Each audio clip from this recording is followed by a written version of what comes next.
Our Fall Classic matchup is set. Welcome to MLB Tonight, presented by Strauss, with a couple of guys who have World Series rings at home. Eric Hosmer, Cliff Floyd, Matt Vasgersian. Welcome, boys. It's going to be fun here. Yeah, it is. Let's break it down. Let's get into it. All right, let's do it. Are you surprised by this matchup, first of all? Who had this right? Who had Dodgers-Toronto? I think I think I had the Dodgers. I didn't think I had Toronto. You were out on a limb with the Dodgers? Well, I was out on the limb with them. I think the one thing with Toronto, I just feel like Toronto wasn't complete yet. They didn't have enough. They had Vlad and Bo, and if anything should, fail, then you were going to run into a buzzsaw. Right. They figured it out.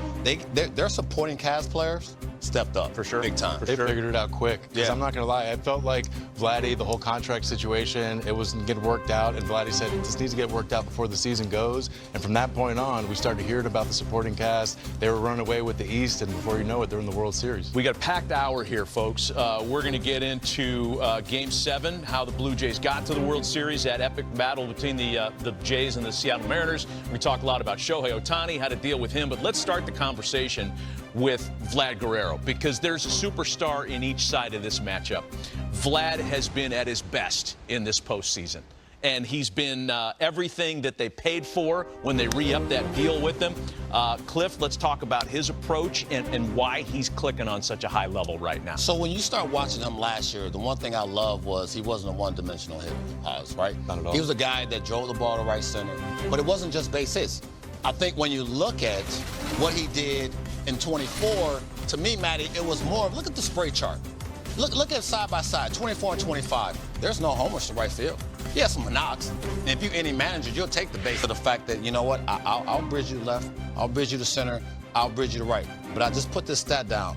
In 2024, he hit 18 non-pull homers, a center to right, center and right. And in 2025, he had 8. So it just lets you know how things change. It might be the pitching. Yeah, you're at the top of everything you do in this league, right? This is the best of the best. So you're not going to get pitched to the same. They're going to try to figure out how to get you out or get you off of what your slug is. And I think he made that adjustment in the postseason, right? The right time to make it. The postseason, you see where he's at, 6 homers, and he's at the top of his game. Well, that's exactly it. You're trying to get Vladdy off what his approach is. And when Vladdy's locked in, he's going to right center because he's covering that bat. The barrel is covering all in the hitting zone. And Vladdy's a guy that there's really no holes in his game. There's really no holes on how you attack him. If there is, it's a small window. So we're going to get into this a little bit now on how I think the Dodgers are at least going to attack Vladdy from the right side. Okay. And it's going to remind you of someone on the Dodgers lineup. But first of all, let's just look at Vladdy throughout the postseason. And like, again, he is hitting everything. He's a hitter first, and we're seeing the slug come off of it. Vladdy, right now, there's really not much you can do. There's not many holes. But I think what the Dodgers are going to do, having some familiarity in the NL West, I think they're going to go right-on-right change-ups for Vladdy on that down and in, keep it down. That one was a backdoor right there. And that's why, because the early series, the NLDS, watch how Philly attacked Shohei Ohtani. Yeah. Change-ups left on left. And what did that do? That got Shohei in a little bit of a funk. He started missing some of the heaters, the sinkers in that he usually hits. Now, I think that's something that the Dodgers are going to look at and understand from their righties. Yamamoto, Sasaki, the high leverage situations, there can be a little hole where we get Vladdy. You don't want to miss, because if you miss over the plate, that's trouble. And then here's Blake Snell. He's probably going to go game 1. Vladdy and Blake Snell, they've had a lot of matchups in the AL East off each other, but Blake Snell has found this changeup, Matty, and especially throughout this postseason run.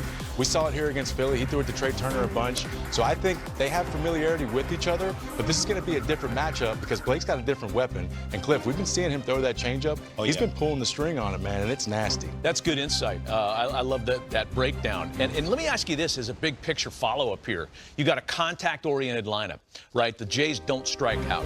Strikeout staff. Anybody in that rotation for the Dodgers is capable of posting double-digit strikeouts. Are we going to see one side versus the other? Like, what's going to win in a World Series? The team that doesn't strike out or the staff that strikes people out?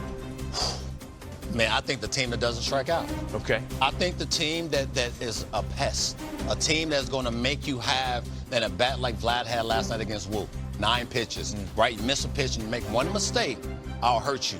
But I think the team that puts the ball in play puts a lot of pressure on that opposing manager to get to that bullpen. And when you look at the Dodgers bullpen, it's one of those bullpens that if you have a question mark about them winning, it's that. Okay. And they're going to be tested, Matty. I think this is a completely different matchup than last year's World Series. I think a lot of the talk with the Yankees was they're one-dimensional. If Judge isn't hitting homers, there's not really much happening after that. Toronto is the complete opposite, in my opinion. These guys are going to challenge you to play the game.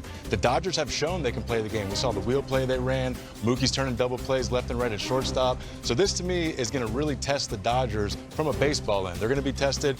Like you said earlier, Cliff, I think Milwaukee got a little bit off their game. They got intimidated by the Dodgers. Yeah. If Toronto can stick to their game plan and really try and work these starters and get into that bullpen, it could be an interesting series. So if I'm hearing what you're saying, especially, Haas, I mean, the Dodgers are overwhelming favorites in this series, right? In the markets, they're plus $1.08 or minus $1.80.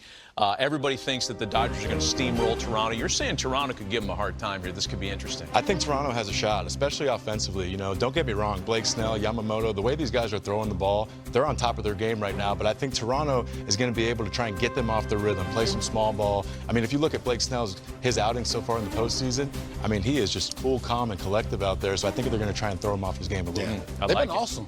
You know, they've been awesome, but, Matty, you can't get spooked by what you saw, you know, from the Dodgers, you know, against Milwaukee. You just can't. It can't happen. I think you have to understand that your team and what you figured out on the fly with guys that's been inserted, you know, into that offense for the Jays they're real, right? They've gotten a chance to live, you know, through 7 games of up and down, you know, and doing all these things. And now I just feel like you got to stay true and you're fresh and you're ready to go. The Dodgers, they had a little time off. Yeah, we'll talk about that 7th game. As a matter of fact, you guys are off to Studio 42 to break down. Toronto's ecstasy is Seattle's agony. And this from Ann Rogers of MLB.com when she visited with Eduardo Bizzardo, who gave up that homer. The sinker was supposed to stay inside, but got a little bit down, and I think he connected the ball right there, according to Bizzardo. I threw my best sinker, he said. He just got me today with the same sinker that I threw yesterday. He made a ground ball yesterday, and he got a homer today. Mariners manager Dan Wilson on the decisions that led to Bizzardo entering the game. Brian was throwing the ball so well. You know, first of all, George, I thought, threw the ball excellent, and then Brian picked up right where George left off, and you know, gave us a good spot to be in, and you know, after the walk, you know, hoping to get the ground ball, which we did, but it just found a hole.